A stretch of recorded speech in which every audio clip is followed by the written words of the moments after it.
Alors, on a vu ce qu'il en était de l'innovation technologique au service, effectivement, du patrimoine et de l'archéologie, au service des lieux de spectacle, au service de l'industrie du spectacle. Et on va voir ce qu'il en est quand elle se met au service du marché de l'art. Et celui qui va nous en parler, c'est Philippe Walter, lui aussi directeur de recherche au CNRS. Vous dirigez le laboratoire d'archéologie moléculaire et structurale. À vous la parole. Voilà, merci beaucoup. Après l'archéologie numérique, l'archéologie moléculaire et structurale, nous faisons plein de formes d'archéologie. En fait, il s'agit d'un laboratoire de la Faculté des sciences, un laboratoire dans le domaine des sciences de la matière, mais aussi, puisqu'on l'a souligné tout à l'heure, un laboratoire interdisciplinaire, puisqu'il y a non seulement des physico-chimistes dans l'équipe, mais aussi des historiens de l'art, des philologues, des archéologues. Voilà une petite présentation générale du laboratoire. Je voudrais juste vous parler aujourd'hui rapidement des défis d'innovation technologique quand on cherche à étudier les œuvres d'art et comment aujourd'hui ça a des conséquences qui pourraient devenir importantes. Je ne vais pas raconter une success story tout de suite, ce n'est pas encore le cas, si on arrive à les mettre au service du marché de l'art. Alors j'ai mis quelques illustrations parce que c'est toujours des beaux exemples, où je voudrais pour introduire le sujet vous montrer trois exemples que vous avez en tête, j'en suis certain. Le premier, c'est ce tableau du Caravage qui a été vendu il y a quelques mois à Toulouse, après un long périple, en fait, ce tableau avait été raconté, avait été retrouvé, en fait, dans un grenier, chez un particulier à Toulouse, et reconnu par un expert comme potentiellement un tableau du Caravage. Ce tableau a été vendu, on ne sait pas le prix, quelques dizaines de millions d'euros, il y a donc quelques temps, sans doute 100 millions d'euros s'il est réellement un Caravage. Pour l'instant, tout cela est secret. Un consensus d'experts a accepté l'idée que c'était très probablement un Caravage. Certains sont toujours récalcitrants. L'enjeu est quand même de l'ordre de 100 millions d'euros. Mon deuxième exemple, au milieu de cette diapositive, c'est le fameux Salvator Mundi de tous les records de l'histoire du marché de l'art, vendu 450 millions de dollars il y a pas très longtemps. Et encore cet été, au mois d'août, un expert anglais, tout à fait honorable, de l'université d'Oxford, expliquait que ce tableau ne serait pas de Léonard de Vinci, mais certainement d'un de ses élèves, peut-être de Luini d'ailleurs, avec tout un arsenal de commentaires historiques tout à fait pertinents. Il y a pour l'instant consensus sur ce tableau, alors qui, vous le savez aussi, a disparu. Actuellement, il serait sur un yacht au large de l'Arabie Saoudite et que personne n'a revu depuis sa vente à New York il y a quelque temps. Et le troisième exemple est certainement le plus symptomatique d'un marché de l'art de plus en plus déréglé. C'est l'affaire Beltraki qui a explosé donc en 2010, où ce monsieur, vous avez là en photo avec son épouse, non, ce monsieur et son épouse allemand ont créé une véritable technique pour falsifier les œuvres d'art et ont réussi à inventer un très grand nombre de tableaux d'un grand nombre d'artistes. Donc il y a un certain consensus là aussi pour dire, et lui-même le dit, qu'il aurait fait plus de 300 faux tableaux d'un très grand nombre d'artistes différents. Il a été condamné pour 15 tableaux falsifiés. Et il adore raconter dans les médias qu'en fait il a un grand nombre de ses œuvres qui sont accrochées sur les murs des plus grands musées du monde entier. Alors comment s'est-il fait piéger en 2010 Il s'est fait piéger parce qu'un de ses tableaux a été mis en vente, a été acheté par une société d'assurance qui, après la vente, s'est dit « mais est-ce que ce tableau est vraiment authentique ? Je pourrais peut-être faire quelques analyses chimiques pour vérifier que les pigments sont bien compatibles avec ce qu'on sait de l'artiste. » Ce tableau était censé dater des années 1914. Il a été analysé par des collègues d'un laboratoire à Munich, en Allemagne. Donc il a été vendu, bien entendu, en Allemagne, en salle des ventes à Cologne. Et le laboratoire de Munich a expliqué, mais dans ce tableau, vous avez partout l'élément chimique titane, qui est associé à un pigment qu'on appelle le blanc de titane, et ce blanc de titane n'apparaît au mieux que vers 1920. Donc ce tableau ne peut pas être de 1914. Et de là, finalement, c'est l'enquête policière qui a permis de révéler que cet homme avait réussi à créer des faux absolument extraordinaires, qui ont dupé les plus grands experts du monde entier, les plus grands musées du monde entier, et avait aussi créé tout un arsenal autour de ces faux, de façon à créer des carnets d'inventaire, à créer des pédigrés de ses œuvres, pour que les experts se fassent piéger.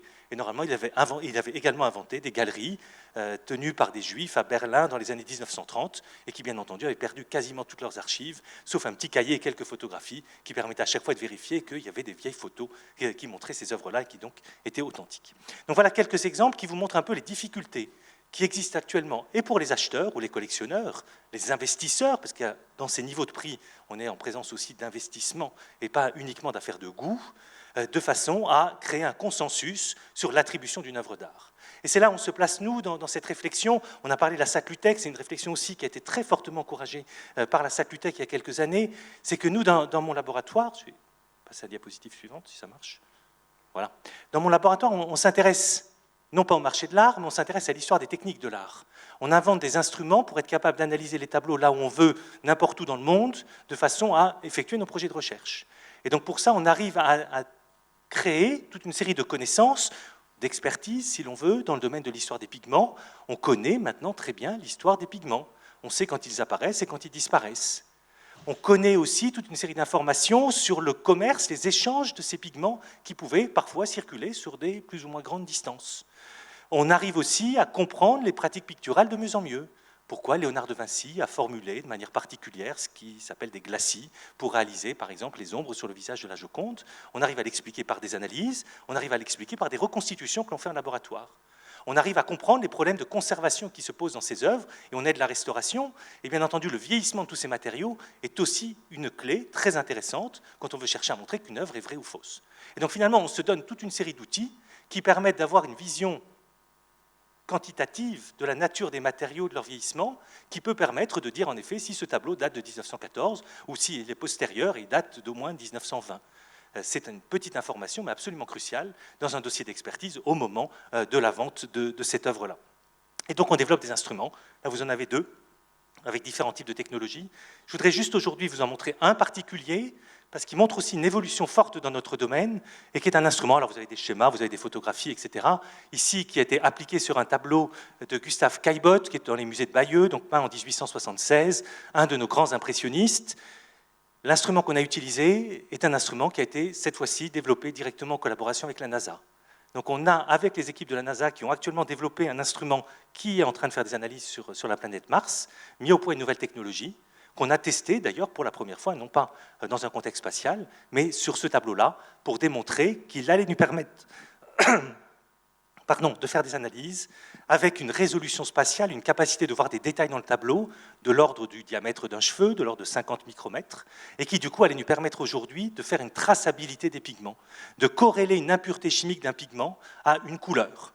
Et de là aller plus loin que cette liste des pigments qu'on utilise jusqu'à présent, mais de dire Caillebotte utilisait un pigment bleu à base de cobalt qui contenait une impureté de nickel de 0,3% en 1876. C'est rien, mais c'est en fait tous les problèmes que l'on a aujourd'hui dans la traçabilité dans le domaine industriel, cette capacité d'avoir des éléments qui vont nous permettre de certifier que la matière est la bonne et de l'origine parfaite telle qu'on le sait à partir des bases de données que l'on arrive petit à petit à accumuler. Et donc, vous voyez, donc aujourd'hui, on est en plein dans ces innovations. Donc actuellement, les collègues de la NASA ont obtenu un très fort financement pour continuer le développement de cette instrumentation, qui pose bien entendu toujours des problèmes technologiques et qui, j'espère, participera à une mission spatiale d'ici 5 à 10 ans.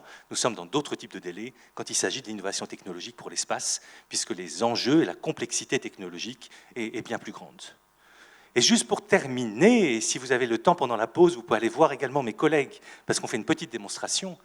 Toutes ces réflexions nous ont conduit à développer, alors on a vu un exemple ce matin également, un laboratoire commun, où nous avons choisi, Laurence de Viguerie, donc qui est une collègue chercheur du laboratoire et moi-même, une PME de la région parisienne, même parisienne, de l'avenue Daumesnil, qui s'appelle l'Atelier du temps passé, pour travailler ensemble sur cette notion. On arrive à travailler directement avec cette entreprise de restauration et d'expertise des œuvres d'art, de façon à coupler l'observation à l'œil, l'observation du restaurateur de l'œuvre avec ses analyses chimiques pour aller plus loin dans les interprétations.